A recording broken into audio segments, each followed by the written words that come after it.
seorang agen mata-mata Korea terbaik yang memalsukan kematiannya demi hidup bebas tanpa tekanan dan beralih kerja menjadi seorang komikus.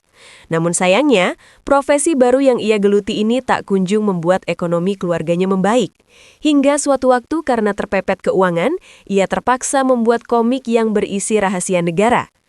Pemerintah Korea yang mengetahui isi komik itu langsung kalang kabut. Mereka memutuskan untuk mencari dan mengeksekusi agen tersebut karena telah membocorkan rahasia negara ke publik. Seperti apa kisahnya? Langsung saja kita bahas bareng di We Walk the Movie. Cerita bermula di sebuah panti asuhan di Korea Selatan. Seorang bocah yang baru saja mengalami kecelakaan tragis dan ditinggal kedua orang tuanya. Didatangi pemimpin Badan Intelijen Korea Selatan atau NIS bernama Dokgyo. Kedatangan Dokgyo menemui bocah itu adalah merekrutnya menjadi agen intelijen terbaik di Korea. Bocah ini memiliki dasar bela diri taekwondo yang dilatih langsung ayahnya yang juga peraih medali di ajang Olimpiade. Namun bocah yang masih polos itu menjawab bahwa ia tak berminat menjadi agen intelijen. Karena cita-citanya adalah menjadi seorang komikus. Dokgyo yang mendengar jawaban itu langsung mematahkan pensilnya dan berkata, "Jika seorang pria harus punya pekerjaan yang hebat bukan pengangguran ecek-ecek." Selang beberapa tahun anak yang bernama Jun itu pun tumbuh dewasa dan menjadi agen rahasia paling ditakuti di Korea.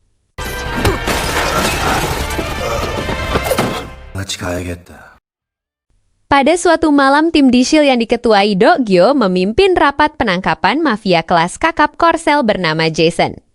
Jason diketahui akan melarikan diri ke Rusia. Agent Jun ditunjuk untuk memimpin penangkapan itu. Strategi penangkapan kali ini ialah menangkap adik Jason terlebih dahulu untuk digunakan sebagai umpan agar Jason keluar dari persembunyian. Meskipun berada di tengah rapat yang penting, Jun tampak santuy dan bahkan sempat menggambar. Tanpa membuang waktu, Jun dan timnya langsung menjalankan misinya dan berhasil menangkap Simon. Di ruang interogasi, Dokgyo dan Jun saling mengobrol dan tak berselang lama datanglah Chol, seorang bocah anggota baru dari tim Deshil. Nampak dari raut mukanya, ia begitu mengidolakan Jun sebagai sosok panutan. Usai menggali informasi dari Simon tentang keberadaan Jason, Jun diperintah agar segera menangkapnya malam itu juga. Dengan menaiki helikopter, Jun dibawa ke tengah laut yang saat itu sedang dilanda badai. Di sini Jun berpesan kepada timnya apabila terjadi sesuatu padanya cukup makamkan gambar wajahnya yang baru saja ia buat. Jun berfirasat jika kali ini mungkin misinya yang terakhir. Setelah mengucapkan salam perpisahan, Jun melompat keluar memakai parasut. Namun sial, badai yang sedang melanda membuat parasut yang ia kenakan tak berfungsi dengan baik. Dengan hantaman yang sangat keras, ia terhempas ke tengah laut. Tim mereka yang mengetahui hal itu langsung menangis sejadi-jadinya. Mengetahui Agent Jun tak akan selamat, di hari esoknya Dokgyo beserta tim Shield menggelar pemakaman secara simbolis. Mereka mengubur peti kosong dengan gambar Jun di atasnya. Sementara itu di dimensi lain, Jun yang selamat sedang santuinya berenang tanpa rasa bersalah. Tingkah absurd ini sebetulnya hanyalah skenario Jun untuk menciptakan kesan bahwa ia gagal menjalankan misi dan mati. Faktanya, Jun hanya ingin memiliki kebebasan dan beralih profesi menjadi komikus. Sementara karirnya sebagai agen rahasia sudah tak menarik lagi baginya. 15 tahun pun berlalu. Jun kini memiliki hidup baru sebagai seorang komikus miskin dan belum terkenal. Ia tinggal di rumah sepetak bersama istrinya Mina dan putrinya Kayung. Pagi itu, saat ia bersiap melanjutkan garapannya, tiba-tiba HP-nya berdering. Telepon itu berasal dari bos tempat Jun biasa menyerahkan karya komiknya. Begitu mengangkat telepon, ocehan demi ocehan langsung membuat telinganya panas. Ia didesak untuk segera mengirimkan cerita komik lanjutan yang sudah terlambat. Bosnya juga mengancam akan memotong gajinya. Selang beberapa menit, Mina datang dan menabok kepala Jun karena tak membayar tagihan bulanan rumah. Ia dengan cepat meminta maaf kepada istrinya yang kini harus menjadi tulang punggung keluarga. Meskipun Mina seringkali meminta cerai karena kemiskinan suaminya, ia masih mencoba bertahan. Sebelum berangkat kerja sebagai guru seni lukis, ia memberikan sebagian uangnya untuk membayar tagihan. Ia juga meminta Jun untuk merawat rumah serta menyiapkan sarapan untuk Kayung sebelum berangkat sekolah. Kalau biasanya seorang perempuan menjadi ibu rumah tangga, justru di sini tampak Jun sebagai bapak rumah tangga. Ia memulai pagi hari dengan membangunkan anaknya dan membuatkan sarapan. Saat sarapan, Jun meminta maaf kepada Kayung karena belum mampu membelikan piano seperti keinginannya. Kayung yang memahami keadaan bapaknya yang miskin mencoba untuk mengerti. Bahkan Kayung berencana mengikuti kompetisi musikal dan berharap jika menang ia bisa membeli piano sendiri dari hadiah yang didapat. Setelah Kayung pergi sekolah, Jun kembali melanjutkan pekerjaannya sebagai penggambar. Hingga akhirnya berhasil menuntaskan kekurangan komiknya meskipun dengan kepala pusing. Dan setelah itu, ia segera saja mengirimkannya ke pihak editor. Kemudian Jun melanjutkan tugasnya sebagai bapak rumah tangga. Menyapu lantai, mengatur tempat tidur, mencuci baju dan pekerjaan rumah lainnya. Saat makan, Jun melihat berita. Di hari itu diberitakan seorang agen rahasia dari NIS telah dibunuh di tepi pantai. Kondisi matanya tercungkil. Melihat berita itu membuat Jun prihatin dengan peningkatan kriminalitas akhir-akhir ini. Tak lama kemudian notifikasi HP-nya berdering kencang. Notifikasi bejibun itu ialah komentar-komentar bully terhadap komik buatannya yang baru saja diunggah. Netizen berkomentar bahwa komik buatannya jelek kayak tai. Bahkan mereka menyarankan lebih baik pembuatnya berhenti saja. 이 웹툰 안 보는 이걸 삽니다. 본 내 눈을 파버리고 싶다. 역대급 망작. Saat belanja sayuran, Jun bertemu anaknya yang baru pulang sekolah. Keduanya memutuskan mampir di sebuah taman kota. Setelah bermain ayunan sejenak, Kayung yang melihat ayahnya dibully netizen menyarankan agar Jun membuat kisah komik tentang dirinya. Agar menarik pembaca ide-idenya berdasar pengalaman sendiri. Dengan cara ini komik ayahnya akan lebih disukai oleh banyak orang. Tapi dengan pelongo-pelongo Jun berkata pada anaknya bahwa ia tak memiliki pengalaman hidup apapun. Secara tak terduga HP-nya berbunyi. Jun yang kaget lalu mengangkat telepon yang ternyata itu dari bosnya. Ia meminta Jun agar berhenti membuat serial komik dikarenakan review bintang 1 dari netizen. Yang artinya komik buatannya buruk dan tak layak baca. Setelah mendapat kabar PHK Jun yang miskin semakin menjadi pengangguran tingkat dewa. 나도 이제 내 감을 못 믿겠어. Karena terpepet kebutuhan ekonomi, Jun mencoba mencari peruntungan di proyek konstruksi sebagai pekerja kasar. Karena tak terbiasa dan kurang set-set, ia seringkali disemprot oleh mandor. 야, 먼지 날리잖아. Setelah seharian bekerja, di depan TV Jun yang lelah beristirahat sambil minum soju. Dalam acara TV itu sedang disiarkan program acara motivasi bisnis dan cerita orang sukses. Jun yang miskin berpikir kenapa dia tak bisa meraih kesuksesan serupa. Malam itu juga, dia kembali ke ruangan kerjanya dan membaca head comment dari netizen terhadap komiknya. Jun akhirnya mempertimbangkan saran dari anaknya dan memutuskan membuat komik tentang pengalamannya sebagai agen rahasia.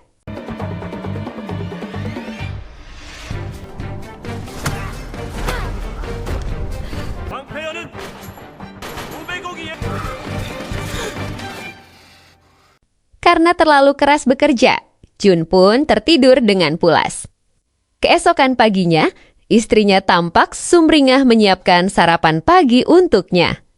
Di tengah sarapan, Mina bercerita jika ia telah mengirim komik buatannya semalam ke pihak editor. Setelah melihat alur ceritanya, Mina berfirasat kalau komik ini akan menjadi viral. Jadinya dia mengirimkan komik itu tanpa sepengetahuan Jun. Jun yang kaget mendengar hal itu langsung memarahi istrinya. Dalam hatinya ia tahu bahwa ia akan menghadapi masalah yang besar karena membocorkan rahasia negara. Dengan plonga-plongonya, Mina yang tak tahu apa-apa justru balik memarahi Jun. Dia menyadarkan suaminya bahwa komiknya kali ini sangat disukai pembaca dan mendapat bintang 5 dari netizen. Setelah itu, ia segera pergi ke kantor redaksi dan meminta bosnya mencabut komiknya agar tak beredar luas. Tapi sayangnya sudah terlambat, komiknya terlanjur viral dan dibaca jutaan orang. Bosnya malah mendorong Jun untuk melanjutkan serial terbaru. Yang bikin mencolok bosnya memberi judul komiknya dengan nama agen rahasia Jun.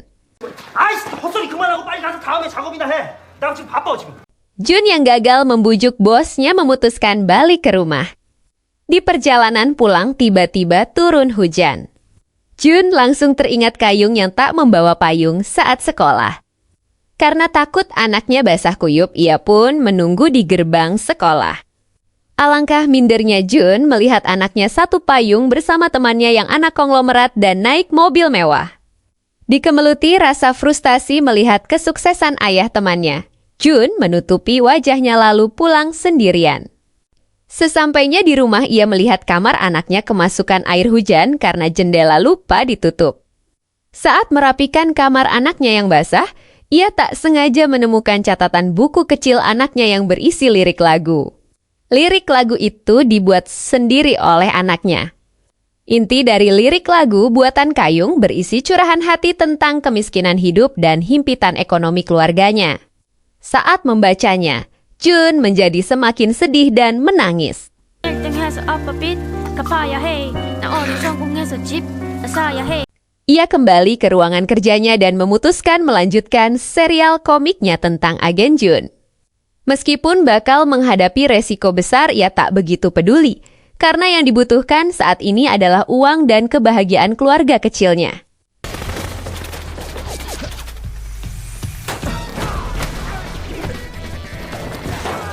Serial berlanjut pada misi tim The Shield dalam menangkap mafia Jason di Rusia. Setelah karyanya diupload, Jun kembali mendapatkan rating tinggi. Semua ini berkat alur cerita yang semakin menarik dan menegangkan.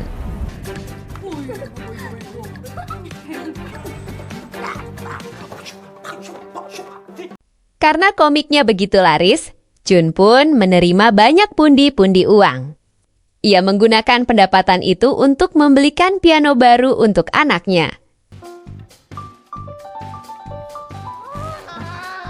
Sementara itu, Do-gyo dari NIS menemui pemilik warnet karena adanya laporan ancaman teror. Setelah dilacak IP-nya, terbukti mengarah ke warnet tersebut. Do-gyo kemudian diperlihatkan ke komputer yang dipakai untuk melakukan ancaman teror itu. Ternyata itu adalah tingkah usil dua bocah yang sedang bermain game. Do-gyo lalu menunjukkan bahwa ia berasal dari agen intelijen Korea. Alih-alih ketakutan, bocil itu malah mengejek Do-gyo yang tak seperti agen rahasia sungguhan. Keduanya pun tertawa dan berkata jika Do-gyo tak seperti Komandan The Shield di komik yang mereka baca. Do-gyo pun tambah kaget bagaimana mereka bisa tahu tentang The Shield, program rahasia negara yang tak seharusnya diketahui publik. Dua bocil itu pun lalu menunjukkan komik webtoon yang sedang viral. Do-gyo pun langsung kembali ke markas dan melaporkan temuannya pada petinggi NIS. Mereka semua terkejut kenapa rahasia negara bisa bocor lewat cerita komik. Mereka segera mencari tahu identitas pembuat komik tersebut. Do-gyo mengemukakan jika kemungkinan pembuatnya adalah agen Jun yang seharusnya sudah meninggal 15 tahun lalu. Kecurigaannya adalah jenazahnya tak pernah ditemukan. 준이요? 준은 작전 중에 사망한 요인 시체 못 찾았잖아. Keesokan harinya, Chol dan tim bergerak menuju kantor penerbit. Saat tiba di kantor, Chol menemui bos penerbit dan bertanya di mana keberadaan Jun. Mereka juga memberikan foto Jun saat muda. Awalnya, si bos tak mengenali foto itu. Namun setelah memperhatikan dengan seksama, dia sadar foto itu adalah penulis komik yang lagi viral. Mereka kemudian berkata jika Jun adalah agen rahasia mereka yang melarikan diri. Si bos pun langsung tertawa mendengarnya dan seakan tak percaya. 스파이? Karena terlalu bertele-tele, bos itu pun ditangkap dan dipaksa menelepon Jun. Setelah Nis berhasil melacak keberadaannya, mereka pun mendatangi proyek bangunan tempat Jun bekerja. Jun yang mengetahui situasi bakal tak kondusif langsung berlari ke toilet. Nis pun mengejarnya dan pertarungan sengit tak terelakkan. Dengan keahliannya sebagai mantan agen rahasia, ia dengan mudah menumbangkan anggota Nis. Setelah perkelahian itu, Jun segera pulang ke rumah dan mengemasi barang-barangnya. Ia lantas menelepon Mina yang saat itu sedang mengajar seni lukis. Jun mengajak istri dan anaknya untuk segera kabur dan bersembunyi di luar negeri. Ia lalu bercerita pada Mina bahwa ia sekarang menjadi DPO. Karena kisah yang ia buat dalam komik adalah kisah hidupnya sebagai agen intelijen dan rahasia negara. Tapi istrinya yang suka membantah tak begitu percaya dan langsung menutup telepon. 살려 중이라니까? 여보. 안 믿네. Tak diduga rumah Jun dilempari bom asap. Pertarungan antara Jun dan tim Nis tak bisa dihindari.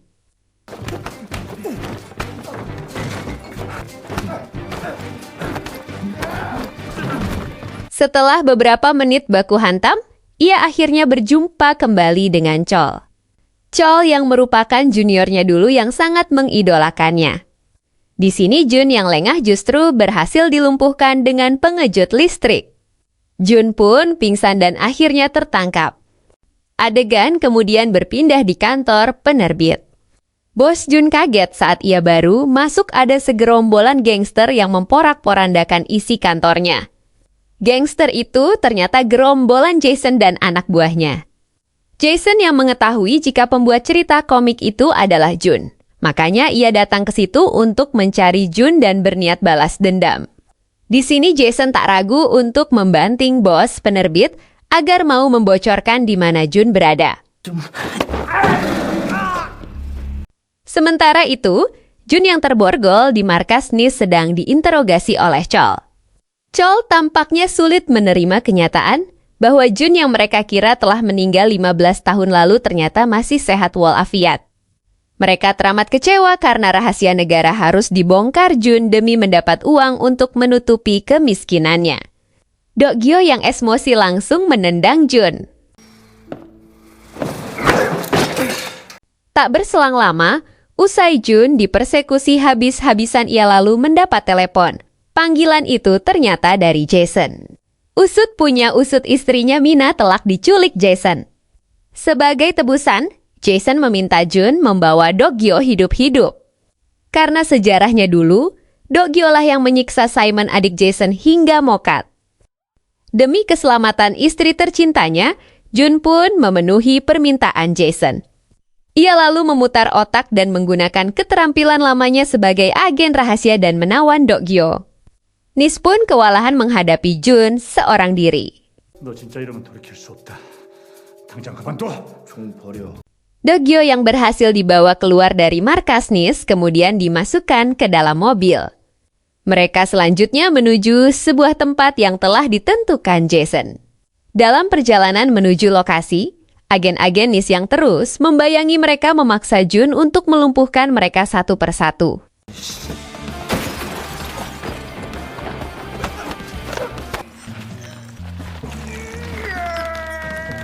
Beberapa waktu kemudian, mereka berdua tiba di gedung tua tempat Jason bersembunyi.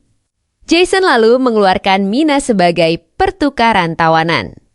Melihat Mina yang lunglai, Jun bersedih dan berusaha mendekati istrinya. Namun anak buah Jason menghadang dan langsung menggebuki Jun. Mina yang tak terima suaminya dipukuli langsung mengeluarkan kemampuan jurusnya.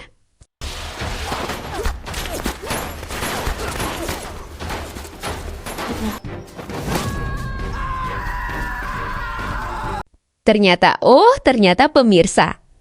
Aksi heroik Mina itu hanyalah hayalannya semata.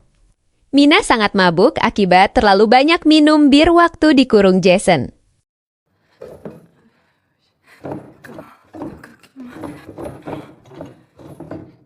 Jason lalu menyuruh Jun untuk menyiksa Dokgyo yang sudah terikat untuk disetrum. Hal ini dilakukan karena dendam Jason kepada Dokgyo yang telah menyiksa Simon adiknya dulu. Maka dari itu Dokgyo harus mendapat siksaan setimpal hingga tewas.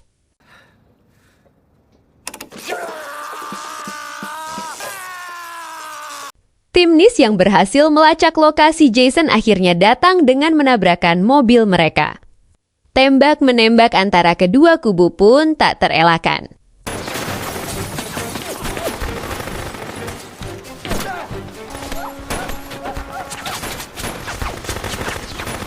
Dirasa kelompoknya mulai kalah dan semakin banyaknya anggota NIS berdatangan, Jason berusaha mengubah strategi.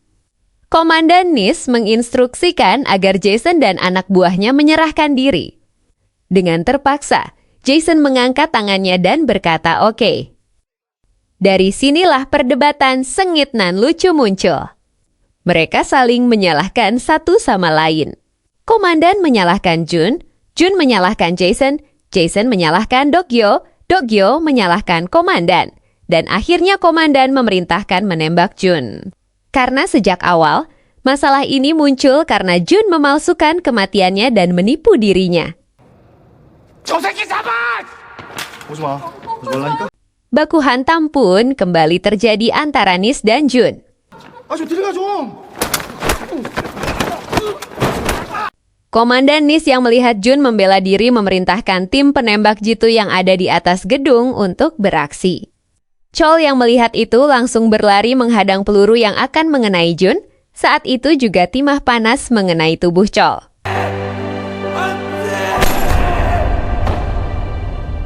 Anak buah Jason yang melihat drama pertengkaran keluarga memanfaatkan situasi itu.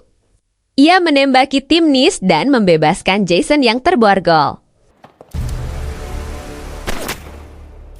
Jun yang melihatnya tak tinggal diam, ia mengambil pistol dan menyerang Jason. Jason yang lebih gesit berhasil melumpuhkan Jun. Tak disangka, Jun yang dikira mati ternyata masih hidup karena ia memakai rompi anti peluru. Demi membela negara dan kebenaran, ia bersama tim NIS bangkit dan menghabisi Jason dan anak buahnya. Tibalah saatnya Jason dan Jun saling berhadapan secara langsung. Keduanya bertarung secara epik dan saling menjatuhkan. Jun yang ahli taekwondo menyerang tanpa ampun dan tak kenal menyerah. Sementara Jason sang mafia juga tak mudah ditumbangkan. Hingga akhirnya Jason yang sudah kelelahan ditendang remuk oleh Jun keluar jendela dan jatuh di atas mobil.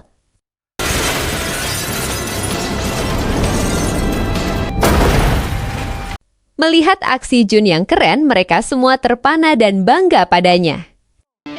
마지막 미션. Film pun diakhiri dengan Jun menyelesaikan kisah komiknya tentang agen rahasia. Tak lupa ia memberi catatan pada komiknya bahwa cerita yang ia buat hanyalah fiktif semata.